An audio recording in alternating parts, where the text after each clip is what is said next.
Hello, everyone. My name is Jack Meggitt Phillips, and I'm the author of The Beast of Bethany, Revenge of the Beast, and Battle of the Beast. It's a children's series about a young 500-year-old, a hungry beast, and a child who's going to be eaten. Today, we are here to talk about the Biblio-buzz, Alexandra Palace Children's Book Award, and I am happier than someone who has just saved their life by answering a dragon's riddle, because today I'm bringing you a chat with shortlisted author Patrice Lawrence, MBE, where she talks about her wonderful shortlisted book, The Elemental Detectives. Now, speaking of naughty dragons, I'm afraid that while we were recording our interview, the internet elementals played absolute havoc. So we're only bringing you an audio today. But in spite of that, we still have a fantastic chat for you to listen to, answering some of your burning questions about the Elemental Detectives, getting a sneak peek of the sequel, and as well as that, hearing about Patrice's fear that her brother might in fact be a vampire. Here is Patrice to tell you more about this brilliant book. You have two heroes. You have Robert Strong, who was a young man who's enslaved in Barbados, but was brought to London. And you have Maricy Blackwell, whose grandma is a keeper of London's wells. Because in this alternative London, you have a magical element. You have the water spirits called the Chads, who are kind of a bit grumpy because the rivers have been sort of covered over and a bit polluted. You've got the Fumi air spirits, who, again, would just like to waft around, but there's a bit of pollution in a way. You've got the dragons, and they're a very specific type of dragons who guard the wealth of the City of London. And you've got the Magogs, who are kind of two giants that are slumbering in the bottom of the Thames. And London has come under an enchanted sleep. The poor are dreaming, and their dreams are so wonderful that they don't want to wake up. And Maricy and Robert have to find the cause of this enchanted sleep before the poor wither until they wither away. Oh, yes, and it is so wonderfully creepy. I mean, you know, the idea of people sort of being imprisoned by their sleep, it was just, well, delicious, frankly. Am I right in thinking that this story has been sort of bubbling away in your head for quite a while? It has, yes. I found out about the story of a real life person called Jonathan Strong, who was an enslaved young man who was brought to London. And it was actually, I was kind of researching a big church in Shoreditch High Street called St Leonard's, and found out that he had actually been baptised there. And I kind of found out his history, that he was treated so badly. Well, nobody's treated good, but he was treated even worse when he came over to England and left for dead in the streets. He found a clinic that treated him for free, where he met Granville and William Sharp. And Granville Sharp went on to become a really big campaigner against slavery and enslavement because of Jonathan Strong. Poor Jonathan, he was in St Bart's Hospital for 3 months. The Sharps paid for it. He was well. He got a new job. He was found by the person who so-called owned him, sold on, imprisoned, went through all of this, and eventually he was freed. He died sadly in his 20s, and no one kind of knows how or why. So I kind of wanted to give him a voice and make him a hero.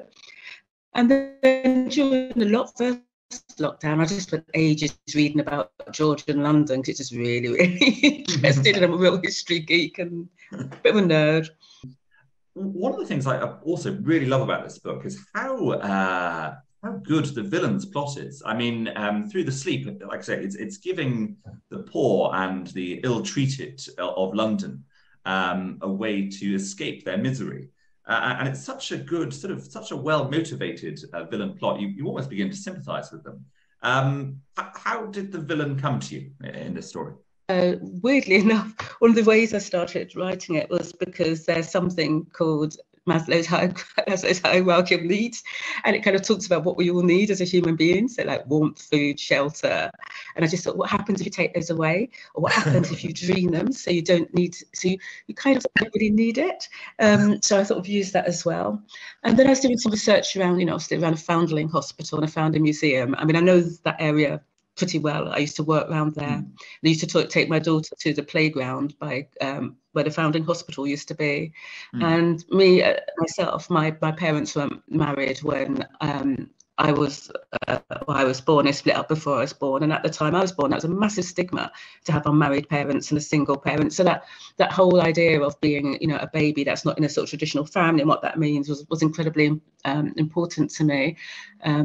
So I really, you know, but I also just enjoyed making her quite villainous as well, and giving her like this rusty book and a shepherdess's outfit. That's great fun. No, I mean, I'll never be able to look at sort of, you know, Mary and her little lamb the same way again. Every time I see a shepherd's crook, I'll be sort of with absolute terror. Yes, and I was just wondering, do you have any advice for, you know, young writers who might be watching this, who want to either take their, you know, passion for research and make it into a story, and also sort of, maybe it's two questions, but also how you could go about creating a villain which is as sort of captivating as the shepherdess in this story? I mean, for me, I always start with characters, regardless of when, you know, what period I'm writing in. So I'm really interested in what I do. So I always think about who my main characters are and invest quite a lot of time in that. Then I think about my characters. I think about what do they want? What's their goal? Because once you know that, you can keep taking it away from them. You can be really awful. Then I think about, you know, to make sure you've got conflict and tension by thinking, what are my characters' fears? What are they afraid of? And again, you can make sure they get very close to, you know, whatever their fear is, and that, you know, they have to face it at some point, run away from it, you know, put them in real peril. And then sometimes I also give them a precious object, or in Robert's case, he has a precious memory.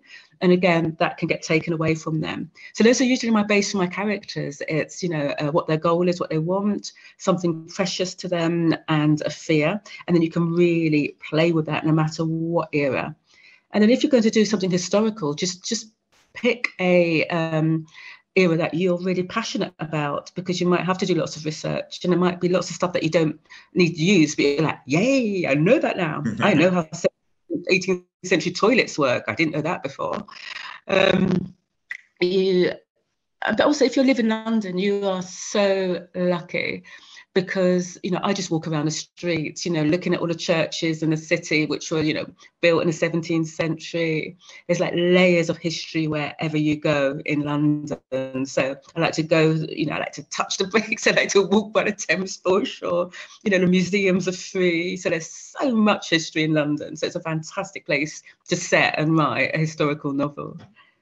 Well, I have to say, I'm liking how much you're sort of sounding like a supervillain as you create your books. You're thinking, right, what happens if I take away warmth and clothing? What if I take away, you know, characters' wants, and what if I bring them up to their fears? I'm glad. I was feeling, you know, I was wondering whether it was just me who sort of sits back thinking, ha, how can I make things go as badly wrong for you as possible? But no, it's glad to have a fellow villain in the midst. So. Are you able to tell us anything about the sequel for The Elementary? Because most of my books, I quite often have music in them, and particularly sort of like the teen book, whether it's Korean pop music or Blondie or soul music, there's always music in it. So I found out that in 1765, Mozart came to London in Soho when he was very little with his sister, Nana, and his family, because he was doing like, he's on his European leg of his tour. And I thought, what would happen if all the music disappeared from London? Because also my books, I do like a what if as well. So like what if? So what would happen? So what if there was a monster that looked kind of a bit like the O2 in Greenwich, but it's a monster with a big white crackling shell and spindly orangey yellow legs that lived in the bottom of the river in the Greenwich Peninsula, and like the music soothed it, and the music's there no longer. So, you know, that was that kind of the what if. The monster comes, the sister Nana bring the music back before the monster destroys London. Oh, that sounds absolutely brilliant, and possibly even more terrifying than the what happens if you get lost in the world of your dreams. Oh, well, very much looking forward to reading that. I've now got some extremely sensible questions for you.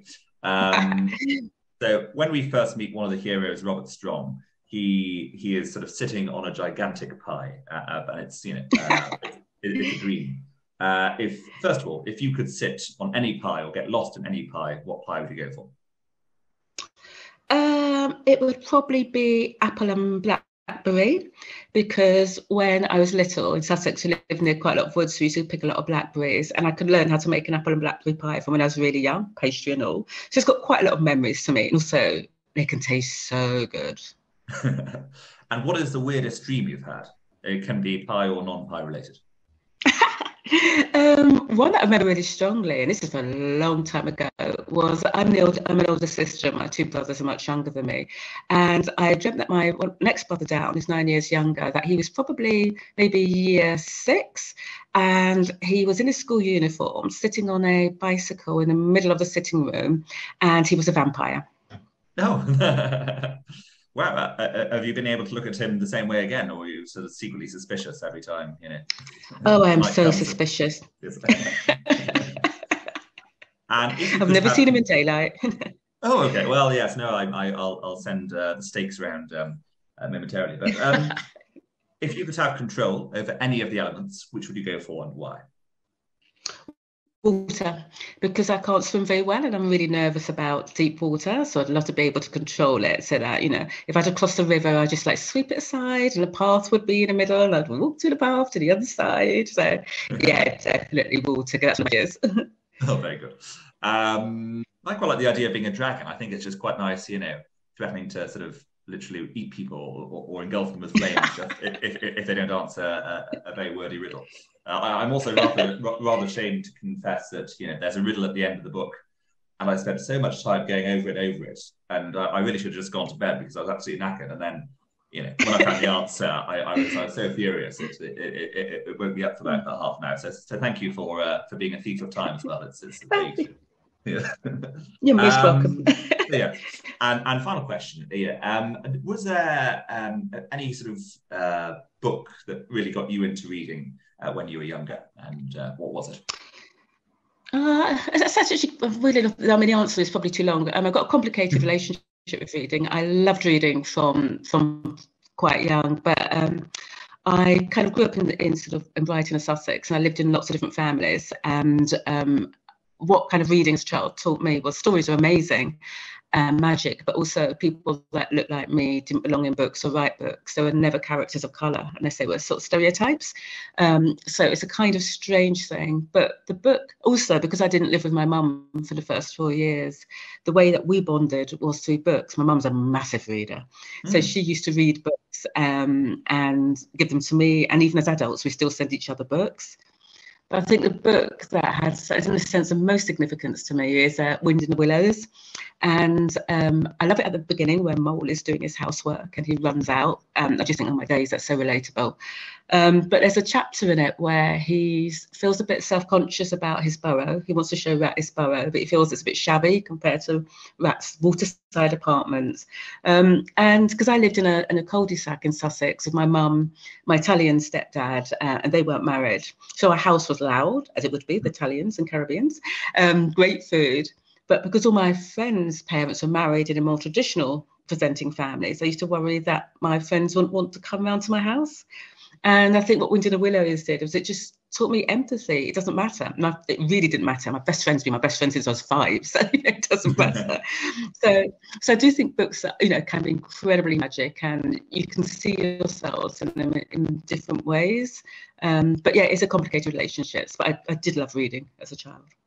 Oh, brilliant. Well, thank you so much for your time today, Patrice, and hopefully look forward to meeting you properly at the Alexandra Palace Children's Book Awards, which will, of course, be in Alexandra Palace later this year. Thank you very much for your time today. Absolutely. Thank you, Jack. Thank you.